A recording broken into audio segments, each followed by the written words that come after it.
Nasi tabuda takananga muguta reHarare kunzvimbo yeHighfields kuFiyo. Nasi tiri kuFiyo kwatakazoona mudzimai anonzi yePatience Musa kana kuti Mai Jilimba. Aiwa, mudzimai uyu she is one person akazvigadzirira zita kuburikidza nemitambo yemadhirama, one of our living legends muZimbabwe. Aiwa, mudzimai uyu anozikanwa zvakare nekuita maadverts, vanozikanwa nekuishuta mavideos, mamusic videos, zvakafanana nevideo ravakamboshuta rinonzi Mukwasha naJapraise. Handiti nhasi ndo patakazoona kuti timbokurukura navo timbonzwa kuti zviri kufamba sei. Aiwa, ndichida kutendai mhuri yeZimbabwe pano paSaint TV basa ichienda mberi. Aiwa, kana usati wasubscribe, turn on your notification bell so that every time we upload a video you'll be notified. Also, don't forget to follow on our Facebook page Saint TV. Zvakare musakanganwe kana maita dambudziko nemotikari dzenyu suspension. Aiwa, tave kuita zvakare zvesuspension Fit and Go. Aiwa, ibasa redu kuona kuti motikari dzenyu dzakasimba, motikari dzenyu dzine suspension yakanaka. So zvamunongoita, aiwa, imi tibate panhamba dzepaScreen, nhamba dzaasawira vedu veFit and Go. Aiwa, handei munozvinzwira. Aiwa, tisvikewo. Vakomana imi vakomana ndimera kuzoita ungati kabhebhi kudai kugeza kuchengetwa nemafanzi. Aiwa, mafanzi vari kuita basa guru. kuFacebook, kuYouTube ndiri kuona kuti muri kubvira. Ndiri kubvira kapamba Jilimba skits zvisingaiti zvokutoti vasati vakufollowa iga vane mwoyo wakaita kwemi mangosi kokusimba so. Aiwa, ndiri kuchengeta kusumudza masimba. Aiwa, kudya ndafara mufunga mandirangarira. Nhasi tikatirega saka makasimberei. Aiwa, tinofara Mai Jilimba. Aiwa, tinofara. Kwei makadiko uncle? Aiwa, isusu tinofara. Chokwadi mufaro wedu kuva nemi nhasi pano paSaint TV timbogara pasi tichikurukura nema-living legends edu. Chokwadi. Chekutanga tichitanga vangada kutanga nekuziva kuti vanombonzi Mai Jilimba. Mozova pane vamwe vakatanga kuona paFacebook, vakaona mane mafollowers akawanda paFacebook. Vamwe vanongoziva kuti Mai Jilimba skits, vanombonzi Mai Jilimba skits. Anombori ani chaizvo? Anonzi Mai Jilimba skits ndini wamawanirwa mukana nauncle kuti mundizive chaiko. Ini ndinonzi Patience Musa ndo zita rangu. Ndiri mutambi wemadhirama, mutambi wemafirimu, kugadzira kwacho mafirimu, zvese nekufadza vanhu necounseling chaiyo. Tinokansela mafamilies anenge akuparara nekuda kwetunhu tudiki diki tinobatanidza. Alright. Timbodzokera kumashure. Zvekuacta izvi makazvitanga rini? Kana muchiri kurangarira. Zvekuacta izvi ndakazvitanga kuma86 87 chitanga kuonekwa muruzhinji. Ndichiri mudiki chaizvo. Makatotanga nekuonekwa pazvivhitivhiti here kana kuti manga muchiri kuacta muchiri kuchikoro? Kazhinji takati acte tiri kuchikoro. Ndichibva ndichitorwa nevamwe vane zvimitiko zvavo. Ndichibva ndazopinda muZTV. ZTV ndo yandirerazve. Ndo patakurira vachibva vazondionawo kuti aiwa inyanzvika munhu uyu.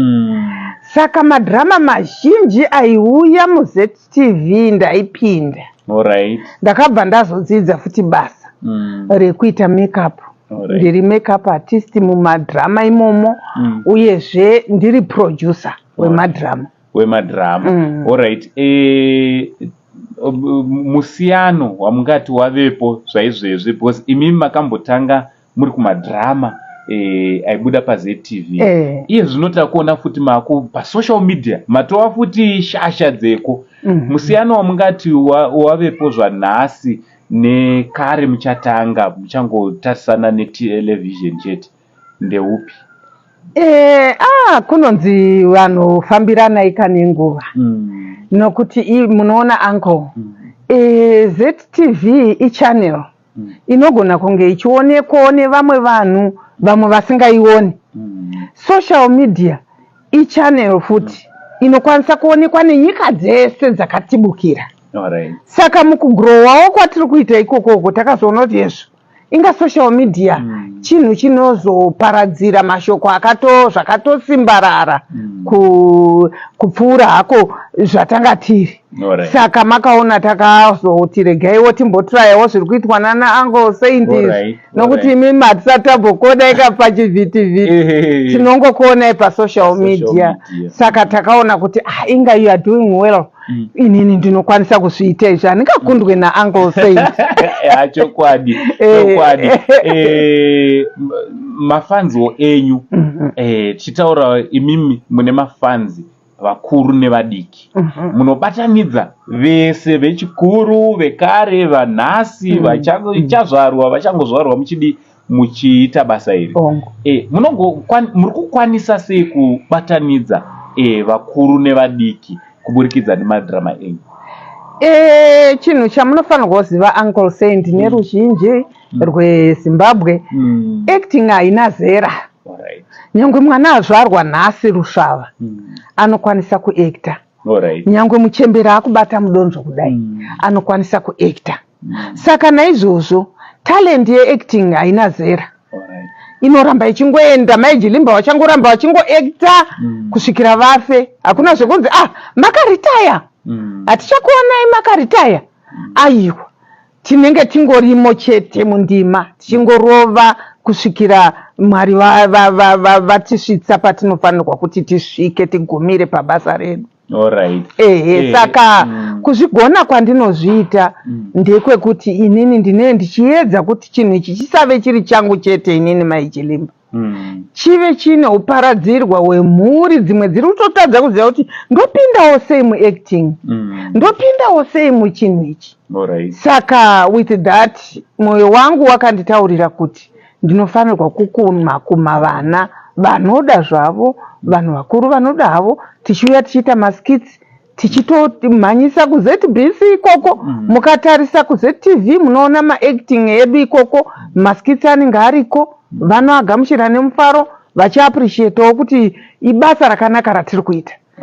Kazhinji mukazoona taakuisa kusocial media tinetenge tatovhetwa neZBC kuti chinhu ichi chakakodzera here kuonekwa neruzhinji, nevana naamai nemukwasha. Nokuti kune mamwe madhiramas asingakwanise kuti aonekwe nevabereki vari pane vana, anonyadzisa. Isusu handiko kubasa kwedu Uncle. Isusu tinoita zvinhu zvekudzidzisa nekufadza ruzhinji. Tichimbodzokera mumashure, muchiri kurangarira mutambo wakaplaya paZTV, muchiri kurangarira kuti pepe ndakapinda so, uye makakwana sei kuti munge muri munopindawo pamutambo iwowo? Mutambo wekuZBC kazhinji munoitwa maauditions.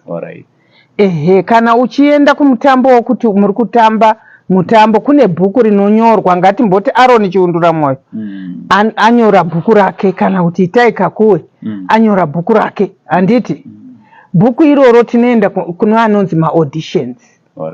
Maauditions iwayo ndo avanokupa role yako, director anongokutarisa so otokuona kuti apa pakafita Uncle Saint, wopiwa script rakafita iroro. Kana iwo kanzi chipinda mukarekta yescript iroro, unzwisise upfeke script iroro, ukagona kuripfeka, ukagona kupinda muaction yepart yaone uchiacta, unoenda unobva watora part wakutotanga kuactira vanhu. So ndo mapindiro amakaita. Saimimi pamakatanga kuacta, maiacta muchinzani vekutanga pamutambo wenyu wekutanga kana mitambo yekutanga muchirurangarira kuti mainzani? Yawandisa kamitambo yachoni. Yawandisa. Panikai kumasure iyi munoziva kuti takutokanganwa. Pane mumwe mutambo waningai wainzi mafuro manyoro kare. mafuro manyoro inini ndakaa ndiri mudzimai uya anopengera vanhu vanoparadza dzimba vaya. Ehe. Saka munyori wakanga ari webhuku iroro anga ari Aaron Chiundura Mwoyo. Ehe. Raidirectwa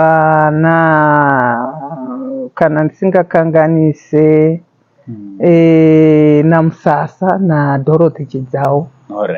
Ehe. Saka it was ameno kuti kumakore api iwayo pane nguva ndautasa kuti kubva pamafuro manyoroka I still remember ndatichiri mudiki chaizvo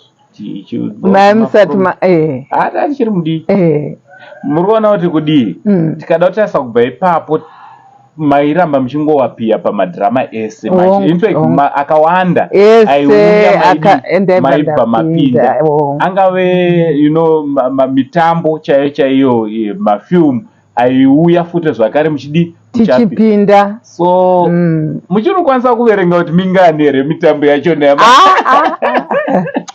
for now mitambo iyo it's more than 200 takaita madirectors akawanda vana Chidhuza vana Musasa vana Dorothy Chidzau vakawanda vana Shoko vakawandisa so kuti madirectors andashanda nawo so far nemitambo yandaacta tikaitaura ndozokunyepera because it's more than 300 handiti hamutiwo here dzimwe nguva muri kufamba henyu mudhorobha kana kuti muri papi pamunee muri munhu okudaidzai nezita reumwe mutambo kana kuti wekuma-90 chakuti kana 80s hamutovhunduki here kutoti ndinotomudedza munhu iye ndoti iwe uri kundirangaridza dhirama iri remember paine imwe feni yakatonditi yakandidedza nerimwe zita so rakare anzi mai aniko ndikati iwe dhirama iroro uchiri kurirangarira ndikanzi mai Jilimba hamutombobuda mwoyo mangu because of that drama. Saka ndinoona kuti nyangwe izvozvi madhirama atiri kuita vana vadiki chaivo kana panzvimbo yandinoshandira vana vanotodhiraivhwa kutouya kutoti handei takanzwa kuti mai Jilimba vanowanika pakati mumbonoono mai Jilimba ndotoitwawo mainterviews netuvana chichiitwe chikoro chaitwa saka I feel so kutenda Mwari. Aiwa zvinofadza ndichida kubvunza zvakare papo how does it feel to be a celebrity kuti pese pamafamba remember takambova pane umwe muchato muri ndimaiva MC in fact maitova center of attraction ipapo mune muchinzwawo sei mumwoyo menyu vanhu vese nekukudai kwavanokuitai? Ndinonzwa kutenda Mwari zvakanyanya nokuti kudiwa nevanhu haisi wishi yako iwishi yaMwari. Saka inini kazhinji kana dai ndichienda pamutambo ndotenda Mwari. Kana ndikandapedza mutambo ndinotenda Mwari. Kana ndikasangana nevanhu vanondipa mabasa ndinotenda Mwari. Nokuti ndo zviri kuita kuti zita rangu rirambe richingotaurwa. Hakusi kugona kwangu inyasha.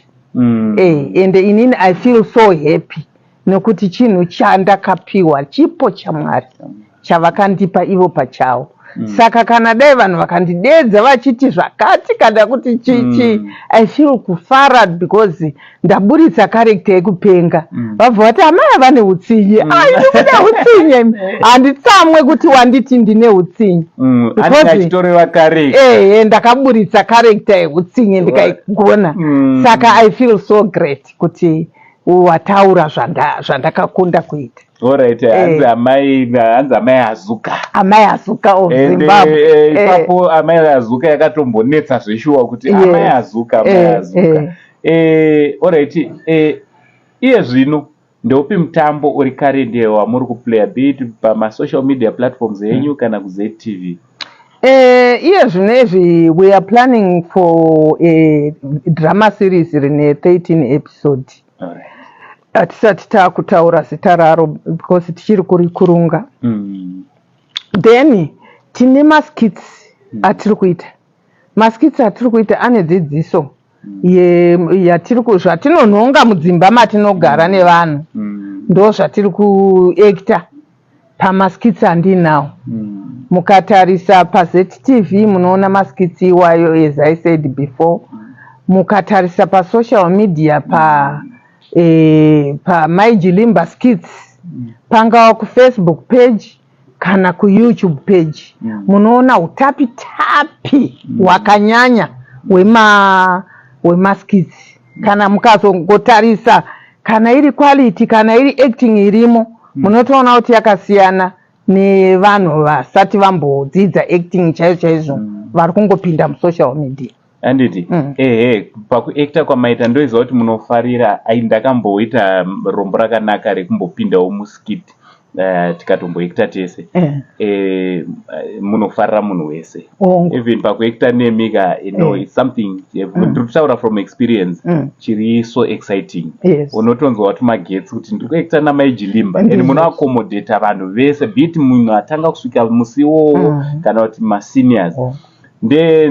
Ndeupi mutambo wamuchiri kurangarira wamunoti mutambo uyoyo wandakamboekta wakandiitira zvakanaka, uye ndevapi vatambi vamakamboekta nawo? Ndoiziva kuti munofarira vese but wamunoti ava ndikarangarira mutambo watakamboita nawo zvinondiitira zvakanaka? Kuri kusocial media here kana kuti kwese? Inini ndinogara ndichingotaura hangu Kasiya Ndima, tinana Stella January, tinana Mr. Met. Mr. Met riya ranga risingagone kuekta. Asi ndakarichuna because raingogona kutakura masimbi. Ndakazoona pandakaita grow on naro ndichiri grower ndakaona yesu rakutogonawo kuekta. You remember timboekta ndakati vambama usanyepedzere nokuti kana uri muacting kana ukanzi chema ibva watochema, kana ukanzi rova munhu rova, kana ukanzi sekerera hauna kunzi zhinyura unenge uchinzi sekerera. Saka all those things zvinhu zvatiri kuita muvana. Then mataura nyaya yekuakomodheta munhu wese. Kana tichiekta hatisi kutukana, kana tichiekta tiri kuumbiridza mifaro muvanhu, kuti mifaro irambe iri muvanhu, kuti kudzidza kurambe kuri muvanhu. Saka kana tikazoti tiri patimu yedu saizvozvi takuwanika tichiti wamboona zvaita Uncle Saint, takunyeyana. Munhu iye haafa akadzidza nokuti wamunyeya, haana chaari kudzidza nokuti haana kuzvinzwa. Saka inini ndinokumbanidza, uye vana vandine ndinavo ivavo ndovataurira kuti makuhwa no, kushorana no, kunyadzisira no, kunyengana paseti no. Why? Nokuti tikaita zvekudanana paseti zvinoreva kuti mutambo wedu unofira panzira. Nokuti uyo akazorambana neuyu zvezvakutoreva kuti taurai, kana riri script rinoda kuenda kumberi tariurai. Nechikonzero chekuti macharacters arambana, haachakwanisa kuuya kushuti. Nechikonzero chekuti akuti tarambana, ndarambana chimuti, saka ini ndichagoenda sei, iye handiramba. Saka tinobva tazviganhura izvokuti kunouya tichifara tichiita basa ratainga. Kuzve kunyenga nezvetirai iko kunze uko hatizozvida panapa. Saka so tiri ipapo zvakare mambotaura mukati zvoni ngavauye muchivadzidzisa kureva kuti are you open for those? Pane vamwe vanhu vari ma-inspiring actors vanoti ndoda kutozoitawo samamajili, kamwe kasikana kechidiki nekakomana kechidiki. Mukana wachona uripo here wekuti vange vari vanokubatai vachizodzidzawo kubva kwamwe? Vese vamunoona ndinavo ivo vaya vanowana mukana wokutongonditsvagawo kuti maijilimba ndokumbirawo kuekta nemi. Ndotanga ndamuona kuti akamira sei mwana. Ndotanga ndamuona kuti mwana uyu anogona kuti tiekte nayewo here. Passion yake ndeyei asati auya kwatiri tonzwisisana ipapo.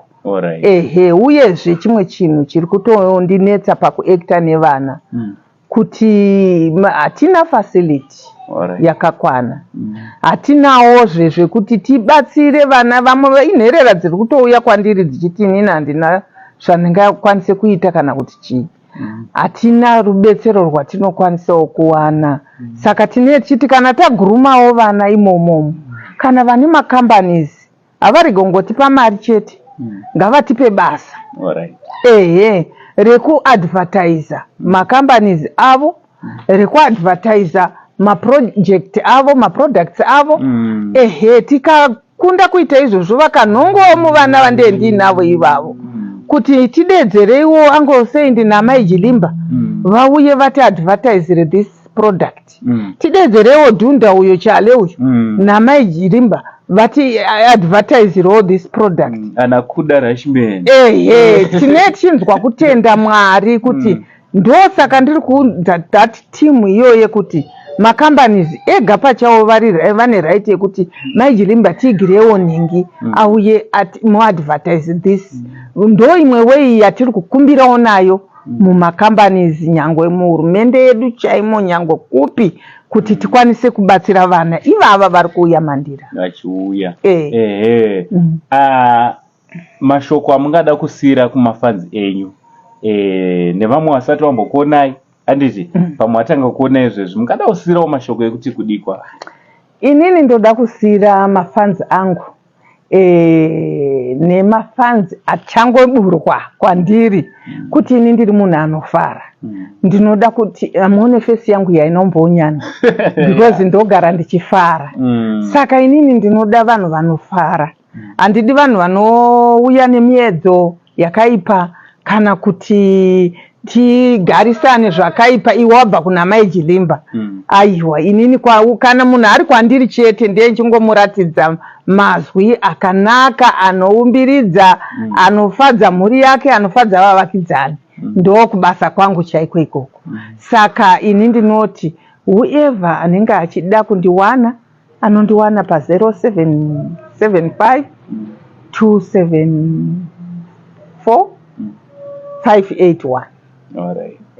Ndo namba dzandinobatwa nadzo pane anything chinenge chichinetsa kana chichida kugadziriswa, kana vane vachidawo kuti tibate basa kwavari zvikuru maadverts.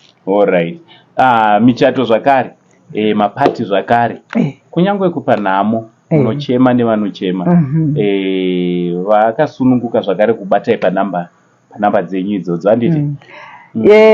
Pamichato ndinoita MC zvakanyanya ende munonzwa kufara. Pamakitchen party apa tichirairayo vana vasikana vachangoburwa ndo kubasa kwangu.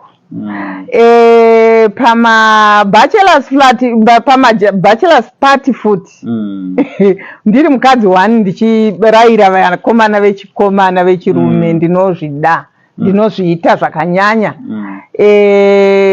Pama adverts tataura zvingani naiba? Tataura zvese. Aiwa, vabata zvesvazvo zvamunongoita vabate panhamba dziri pascreen.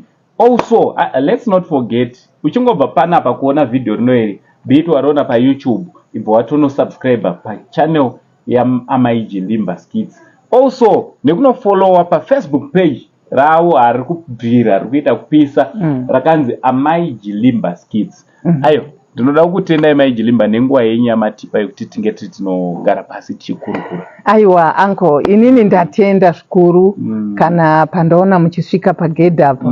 Ndanzwa kufara kuti chokwadi vauya. Ndatembenge ndichiti ndimbofa ndakawanda munhu akaita semi pano. Aiwa, kana neniwo futi ndafara zvisingaiti. Mwari vakuitire zvakanaka nebasa ramuri kubata mukati menyika ino yeZimbabwe. Uncle Saint, muri kudakadza, muri kuita zvinhu zvinomutsa mweya yakawanda mukati mekunamata. Aiwa, tinotenda. Kana tichitsigirwa nemalegends kudai, tichamirirei? Isita kutoramba tichiendera mberi nebasa redu. Aiwa, ngazviitwa. Aiwa, ndinotenda. Aiwa, sekuona kwamaita kuti tanga tichikurukura naPatience Musa, our living legend.